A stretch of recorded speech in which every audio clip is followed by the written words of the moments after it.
Hi and welcome back to ScottiesTech.Info. I'm Scotty with my co-host Cletus. And as regular viewers know, I'm not a particularly big fan of smartphones. More specifically, I'm not a particularly big fan of smartphones that run googly things. I did an earlier video, which you can watch here, about how basically smartphones with Google on them, they're tracking things like the orientation of the phone, the acceleration, and even when you have them in airplane mode, they're recording all this sort of metadata, packaging it up, and the next time you connect to a Wi-Fi or cellular network, they shoot that data up, and using the data, Google can essentially track everything that you do. So until now, I've been pretty much a fan of dumb phones, and I did a review of various Nokia, the 2270, and these various dumb phones that run iOS, for example, and those are kind of cool because they've got some Google stuff, but it's not so tightly integrated, and so dumb phones are a good choice. Right. The problem is that there are a lot of people out there who actually want the functionality of a smartphone, or at least some of the functionality. It's not very easy, for example, to shoot an email off on this Nokia flip phone with the little keyboard, and it's nice to have a full on-screen touch keyboard, for example. So long story short, a good friend of mine named Lev, thanks Lev, he contacted me several months ago and said, have you ever thought about LineageOS? And it's blah blah blah. And anyway, he contacted me again and he said that he tried it, and so I decided to dive in and check out LineageOS, and I'm pretty happy.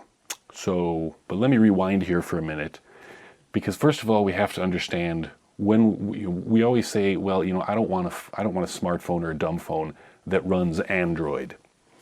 So the thing is that Android itself is actually an open source operating system based on Linux. So Google et al. Create Android, and they release it as open source software, and it's a Linux-based operating system. It's open source. Anyone can go and look at the Android source code. Many people do look at the Android source code. They make custom ROMs, their own custom versions of Android. And while they're doing this, theoretically, of course, because it's open source, because the source code is viewable to everyone, they're finding bugs and problems. And of course, if Google had put any sort of evil code that's spying on you all the time in the core of the Android operating system itself, everyone would be up in arms because it would be blatantly obvious. Okay, so that's Android. But when you buy a smartphone, what you're actually getting is the actual physical phone. And then on top of that, you're getting the Android open source operating system. And on top of that, you're getting a bunch of Google apps. And those Google apps are actually proprietary. They're actually called Google Mobile Services, these Google apps that run on top of the Android operating system. Google Mobile Services includes, obviously, things like the Play Store, Google Music, Google Maps. But there's all kinds of other exciting things, such as the Google Search, obviously, when you speak, okay Google, blah blah blah. That's a proprietary Google app. As well as YouTube, Google Drive, Google Duo, Google Photos, Google Music, Google Speech, Google's custom keyboard, something called Google Carrier Services. There's various other mysteriously named apps. If you have an Android smartphone and you go to the Google Play Store and you say update apps, you might get an update for like WhatsApp or Instagram, whatever. And then there's usually a list of like 10 or 15 Googly apps that all have updates, and it's usually about 150 megabytes worth of Google apps, like at least once a month. Those are all of the apps that are proprietary code. No one except for Google knows what it's doing, and those are the things that force you to fire up your brand new shiny Android smartphone, and they insist on you typing in a Gmail or another Google account. You can't actually really do anything on the phone in some cases until you enter your Google account, and then that phone and everything that happens on it is forever locked to Google. And of course, when you have all these Google apps like Search and the Play Store and all this kind of thing, all of that is attached to your Google account. So the question is, what would happen if we could have an Android smartphone where we don't have those googly apps? Now, there are a few problems with this. The first, of course, is the Google Play Store. Now, as you know, you like a smartphone because you can download apps. And if you have an Android phone, where do you get the apps? Well, you get them from the Google Play Store. In order to actually download even free apps from the Google Play Store, you have to actually sign in with a Google account. So again, the minute your Google account is on that phone, all the Google apps are going to share it, and everything you do, you use Google Maps, they're tracking everything you do.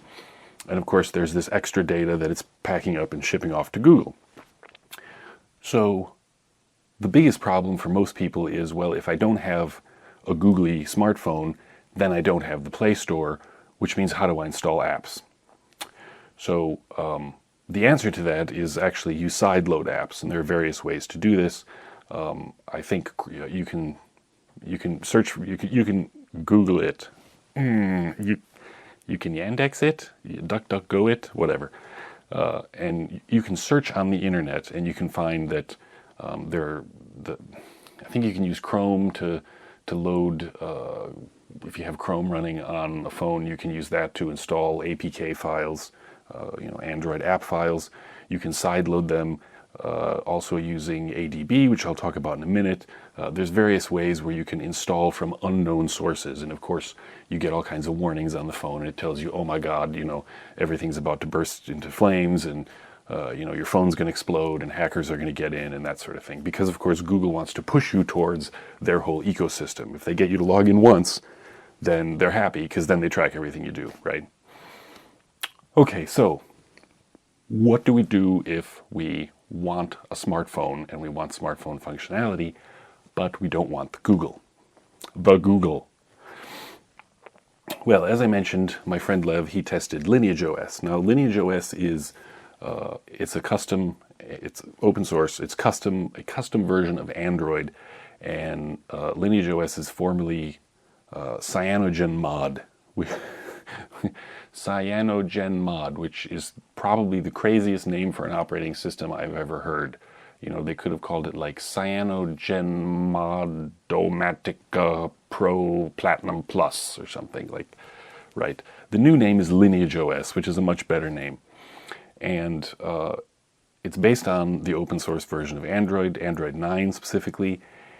And it's basically Android plus some customizations. And the LineageOS folks, they have like a very fancy audio app that gives you super good sound. It also has something called Privacy Guard, and this is actually pretty cool because normally when you install an app on an Android smartphone, it just says, hey, this app wants permissions to access absolutely everything, and of course you say, okay.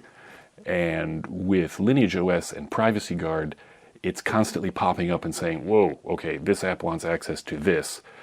Instead of just sort of granting all the permissions to everything that the app says it needs, as you use them, as the app uses or wants to use, say your microphone or whatever, Privacy Guard will pop up and say, whoa, hang on a minute, are you sure you want to let this app do this? And you can say just this once or always. The process works, it's similar to Android, but they also give you kind of some nicer menus built into the operating system where you can kind of check the permissions, and of course it's always popping up more frequently. Instead of just at the beginning when you install the app, it's kind of on an ongoing basis. It's kind of notifying you all the time that, like, look, Privacy Guard detected this app's trying to do this, are you sure? And you're like, yes, okay. There's also another feature in LineageOS called Protected Apps, which is basically sort of like a jail for apps. Even if you have a certain app installed, you can check it as a protected app, and that means that you can't actually manually run the app. The app can't manually start itself when you power up your phone. It essentially takes that app and puts it in a sort of jail. So if there's some app that you need occasionally, but you don't want it doing any nonsense in the background, all you got to do is just say, okay, this app is protected, and it kind of puts it in prison on your phone without actually uninstalling it, which is, kind of cool. Now, of course, we come to the problem of the Google Play Store. If you have the open source version of Android and it's been tweaked into this LineageOS, well, you can install Google services. But obviously, if you install the Google services, even just the Play Store, like I said, you've just put your Google account on there, boom, they've got you, right? So, well, what do you do? Now, LineageOS doesn't really come with anything for installing apps out of the box. If you're kind of tech savvy enough to install LineageOS on any particular phone, then they kind of just assume, well, you'll figure it out. And as I mentioned, you can sideload apps. But what my friend Lev discovered was something called Aurora OSS. It is a Play Store substitute. It's not officially sanctioned by Google and all this kind of stuff, but it's more or less a wrapper that kind of does some sneaky stuff in the background and kind of gives its own front end to the store. And somehow it uses like a fake Google account or something to actually log you in anonymously to the Google Play Store. And so you can download and install most free apps on the Google Play Store without actually being logged into the Play Store. Now, the problem is if you use paid apps, well, then you're going to have to use your real Google account, and then that's a no-no. So if you do have a lot of paid apps, you're still kind of in trouble. I should note here real quick that it is possible, like say you want Telegram, you can go on Telegram's website, you can download the APK file, the actual Telegram app for Android, and you can sideload it using one of the various techniques that you can search about. It gets all hairy and complicated. So you have LineageOS and you have this Aurora OSS, and boom, you can install the free apps that you want. And it's very, very simple. There's no side loading with this Aurora thing. You don't have to do any crazy nonsense. It's literally like the Play Store. You open it up, you say, hey, give me that app, install. It'll, Privacy Guard will go, whoa, what's going on here? What about these permissions? And you say, yes, okay, that's it, you're done. So LineageOS plus Aurora, it actually makes it really simple and easy for most users to use a smartphone. Sans Google. Now, I also have to note that if you are actually going to attempt to install LineageOS on your smartphone, first of all, you will be wiping everything on the phone, so back up any data that you want to save. The second thing is you do not need to root the phone, and in fact, most people recommend against rooting the phone. Root is sort of like being a super user, and of course there are various security considerations, blah, blah, blah. I did not root mine because there's really no need to if you have some of these other tools available, this other substitute Play Store and that sort of thing. Also, I should have mentioned that there are various other alternative Android stores out there. Some are more popular than others, some have a little more malware than others, so you don't want to just willy-nilly pick one. You should probably actually know a little something about it. It's a little bit like going into the Wild West if you do this, so you have to understand that doing this, like taking a smartphone and putting something like LineageOS on it, is not for the faint of heart. You will have to do a lot of reading, and as I'll show here in a second, it's not a simple and easy process. It's not like, oh, I just bought a copy of Windows 10, let me just, stick the disk or the USB stick in, or run the download, and boom, everything happens. I come back 20 minutes later and it's done. No, it's not like that at all.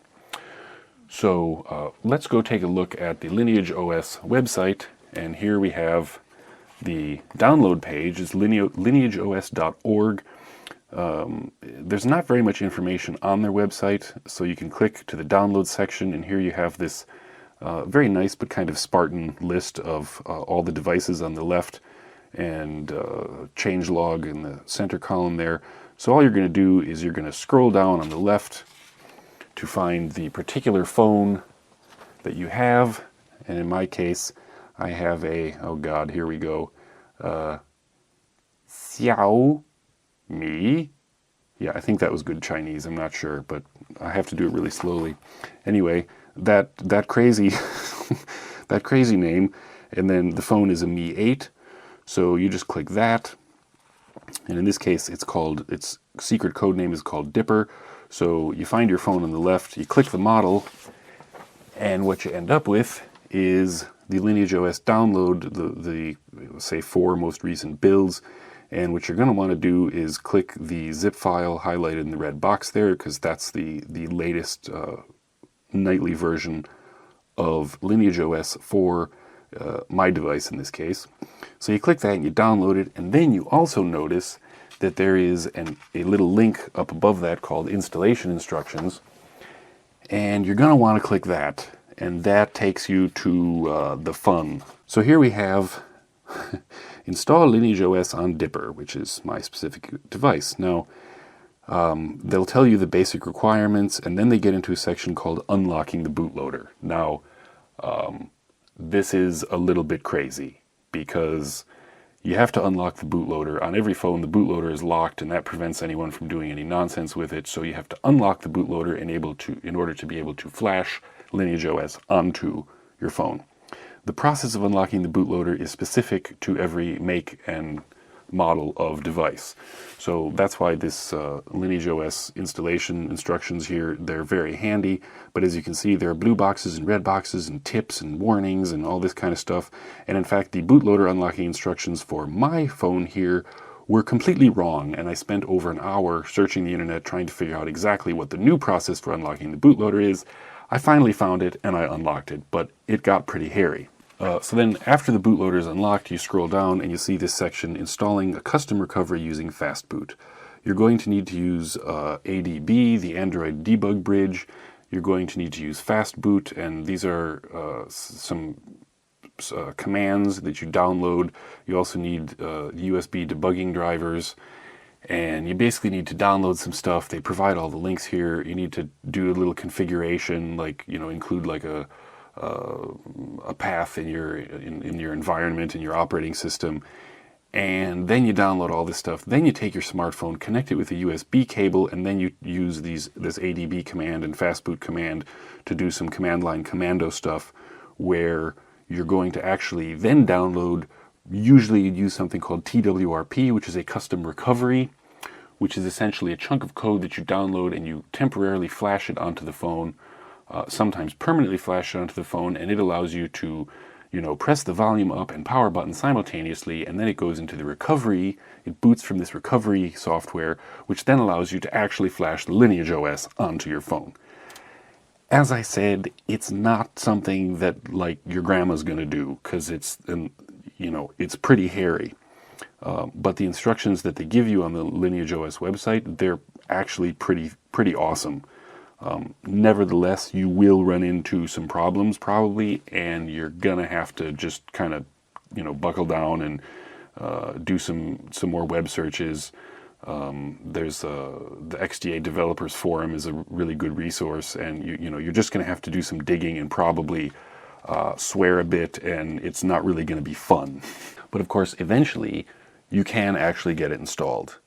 If you're not a techie, you may want to consult someone who is familiar with this. Even if you go on, say, the XDA Developers Forum, they're going to be using terminology and just like tossing around these words and phrases, and you're going to be going, wait, what does that mean? And then you search for that, and then you find another explanation, and then that uses some more terminology you don't know, and then you search for that. And so if you actually know someone who's done this sort of thing, just maybe hook up with them and say, hey, can you flash, you know, LineageOS on my phone for me?